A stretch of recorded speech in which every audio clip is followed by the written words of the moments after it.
Chapter 2 of The Valley of Fear. The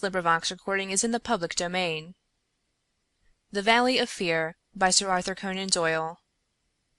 Part 1, Chapter 2 Sherlock Holmes' Discourses. It was one of those dramatic moments for which my friend existed. It would be an overstatement to say he was shocked or even excited by the amazing announcement. Without having a tinge of cruelty in his singular composition, he was undoubtedly callous from long overstimulation; yet if his emotions were dulled, his intellectual perceptions were exceedingly active. There was no trace then of the horror which I had myself felt at this curt declaration, but his face showed rather the quiet and interested composure of the chemist who sees the crystals falling into position from his oversaturated solution. "Remarkable!" said he. "Remarkable! You don't seem surprised." "Interested, Mr. Mac, but hardly surprised. Why should I be surprised? I receive an anonymous communication from a quarter which I know to be important, warning me that danger threatens a certain person. Within an hour I learn that this danger has actually materialized, and that the person is dead. I am interested, but, as you observe, I am not surprised." In a few short sentences he explained to the inspector the facts about the letter and the cipher. MacDonald sat with his chin on his hands and his great sandy eyebrows bunched into a yellow tangle. "I was going down to Birlstone this morning," said he. "I had come to ask you if you cared to come with me, you and your friend here. But from what you say, we might perhaps be doing better work in London." "I rather think not," said Holmes. "Hang it all, Mr. Holmes!" cried the inspector. "The paper will be full of the Birlstone mystery in a day or two. But where's the mystery if there is a man in London who prophesied the crime before ever it occurred? We have only to lay our hands on that man, and the rest will follow." "No doubt, Mr. Mac. But how do you propose to lay your hands on the so-called Porlock?" MacDonald turned over the letter which Holmes had handed him. "Posted in Camberwell. That doesn't help us much. Name, you say, is assumed. Not much to go on, certainly. Didn't you say that you have sent him money?" "Twice." "And how?" "In notes to Camberwell post office." "Did you ever trouble to see who called for them?" "No." The inspector looked surprised and a little shocked. "Why not?" "Because I always kept faith. I had promised when he first wrote that I would not try to trace him." "You think there is someone behind him?" "I know there is." "This professor that I've heard you mention?" "Exactly." Inspector MacDonald smiled, and his eyelid quivered as he glanced towards me. "I won't conceal from you, Mr. Holmes, that we think in the C.I.D. that you have a wee bit of a bee in your bonnet over this professor. I made some inquiries myself about the matter. He seems to be a very respectable, learned, and talented sort of man." "I'm glad you've got so far as to recognize the talent." "Man, you can't but recognize it. After I heard your view, I made it my business to see him. I had a chat with him on eclipses. How the talk got that way I canna think, but he had out a reflector lantern and a globe, and made it all clear in a minute. He lent me a book, but I don't mind saying that it was a bit above my head, though I had a good Aberdeen upbringing. He'd have made a grand maester with his thin face and grey hair, and solemn-like way of talking. When he put his hand on my shoulder as we were parting, it was like a father's blessing before you go out into the cold, cruel world." Holmes chuckled and rubbed his hands. "Great!" he said. "Great! Tell me, friend MacDonald, this pleasing and touching interview was, I suppose, in the professor's study?" "That's so." "A fine room, is it not?" "Very fine, very handsome indeed, Mr. Holmes." "You sat in front of his writing desk?" "Just so." "Sun in your eyes and his face in the shadow?" "Well, it was evening, but I mind that the lamp was turned on my face." "It would be. Did you happen to observe a picture over the professor's head?" "I don't miss much, Mr. Holmes. Maybe I learned that from you. Yes, I saw a picture A young woman with her head on her hands, peeping at you sideways. That painting was by Jean Baptiste Greuze. The inspector endeavored to look interested. Jean Baptiste Greuze, Holmes continued, joining his fingertips and leaning well back in his chair, was a French artist who flourished between the years 1750 and 1800. I allude, of course, to his working career. Modern criticism has more than endorsed the high opinion formed of him by his contemporaries. The inspector's eyes grew abstracted. "Hadn't we better—" he said. "We are doing so," Holmes interrupted. "All that I am saying has a very direct and vital bearing upon what you have called the Burlstone mystery. In fact, it may in a sense be called the very center of it." MacDonald smiled feebly, and looked appealingly to me. "Your thoughts move a bit too quick for me, Mr. Holmes. You leave out a link or two, and I can't get over the gap. What in the whole wide world can be the connection between this dead painting man and the affair at Burlstone?" "All knowledge comes useful to the detective," remarked Holmes. "Even the trivial fact that in the year 1865 a picture by Greuze, entitled La Jeune Fille à l'Agneau, fetched 1,200,000 francs (more than £40,000) at the Portolles sale, may start a train of reflection in your mind." It was clear that it did. The inspector looked honestly interested. "I may remind you," Holmes continued, "that the professor's salary can be ascertained in several trustworthy books of reference. It is 700 a year." "Then how could he buy—" "Quite so. How could he?" "Aye, that's remarkable," said the inspector thoughtfully. "Talk away, Mr. Holmes. I'm just loving it. It's fine." Holmes smiled. He was always warmed by genuine admiration, the characteristic of the real artist. "What about Burlstone?" he asked. "We've time yet," said the inspector, glancing at his watch. "I've a cab at the door, and it won't take us 20 minutes to Victoria. But about this picture. I thought you told me once, Mr. Holmes, that you had never met Professor Moriarty." "No, I never have." "Then how do you know about his rooms?" "Ah, that's another matter. I have been 3 times in his rooms, twice waiting for him under different pretexts, and leaving before he came. Once—well, I can hardly tell about the once to an official detective.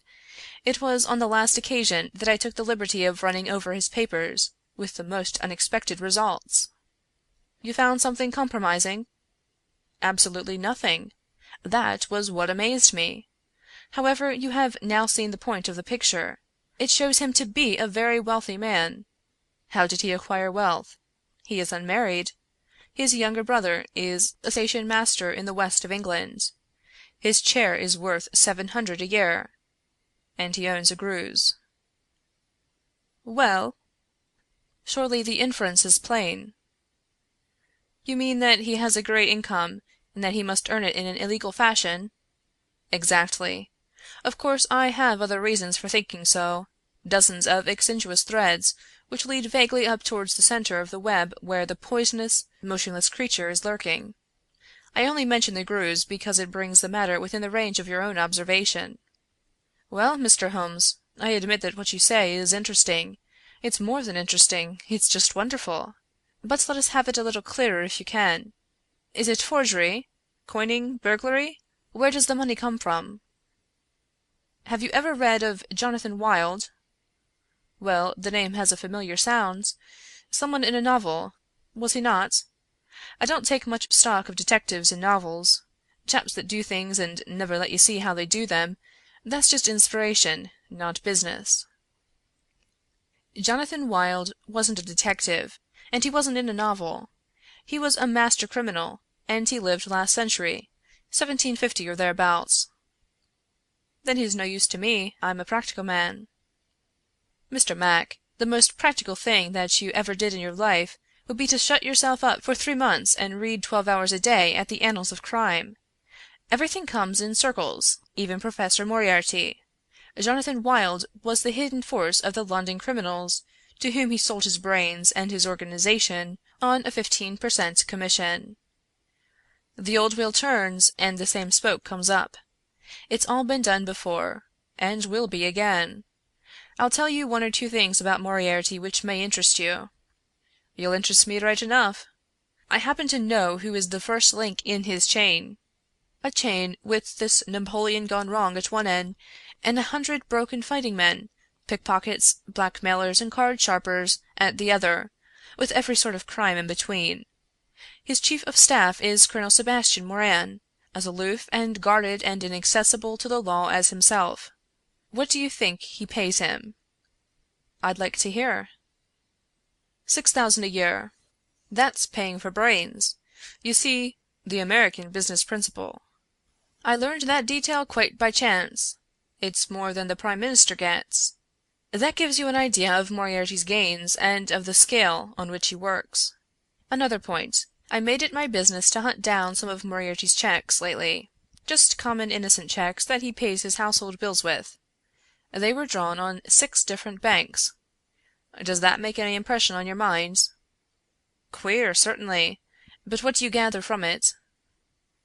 "That he wanted no gossip about his wealth. No single man should know what he had. I have no doubt that he has 20 banking accounts, the bulk of his fortune abroad in the Deutsche Bank or the Credit Lyonnais, as likely as not. Sometime when you have a year or two to spare, I commend to you the study of Professor Moriarty." Inspector MacDonald had grown steadily more impressed as the conversation proceeded.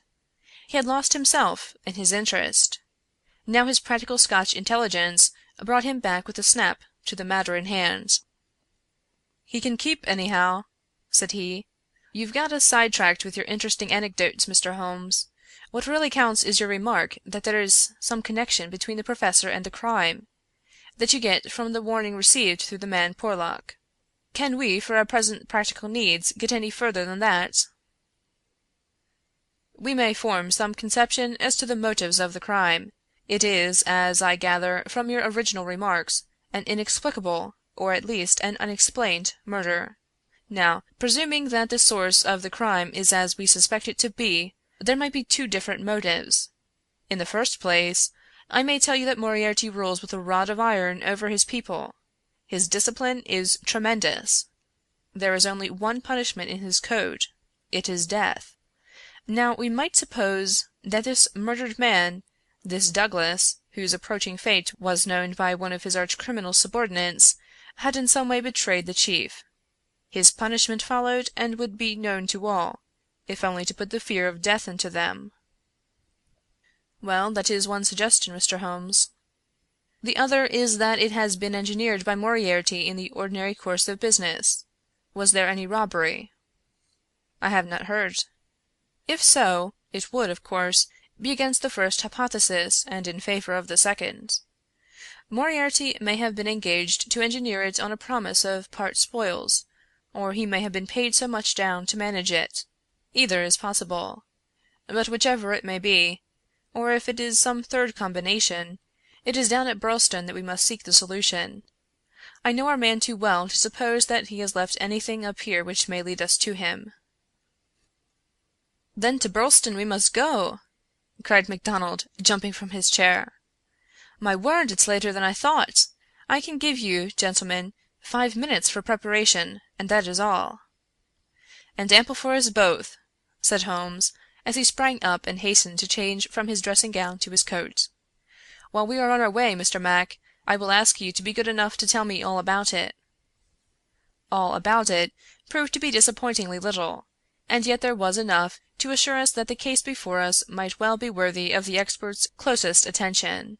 He brightened and rubbed his thin hands together as he listened to the meagre but remarkable details. A long series of sterile weeks lay behind us, and here at last there was a fitting object for those remarkable powers which, like all special gifts, become irksome to their owner when they are not in use. That razor brain, blunted and rusted with inaction.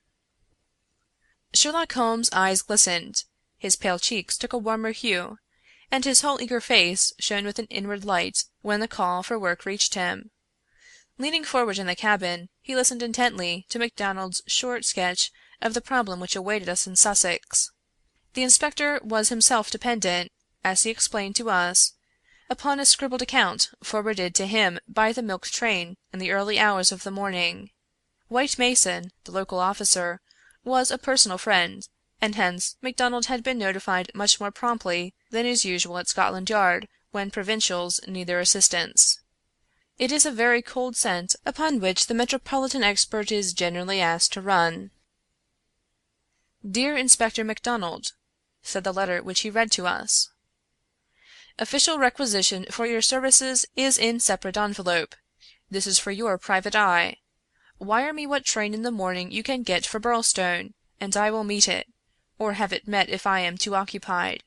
This case is a snorter. Don't waste a moment in getting started. If you can bring Mr. Holmes, please do so, for he will find something after his own heart.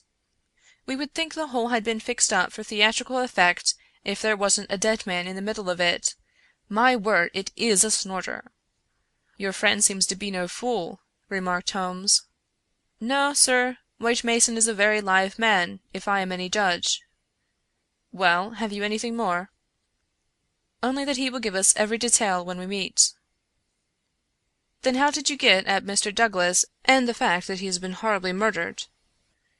"That was enclosed in the official report. It didn't say horrible.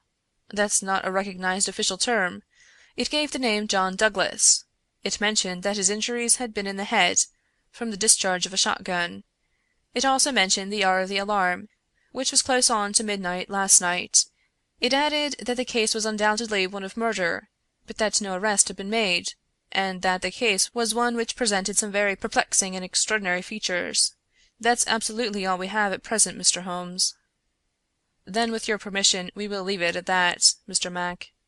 The temptation to form premature theories upon insufficient data is the bane of our profession. If I can only see two things for certain at present, a great brain in London and a dead man in Sussex, it's the chain between that we are going to trace." Chapter 3 October 2009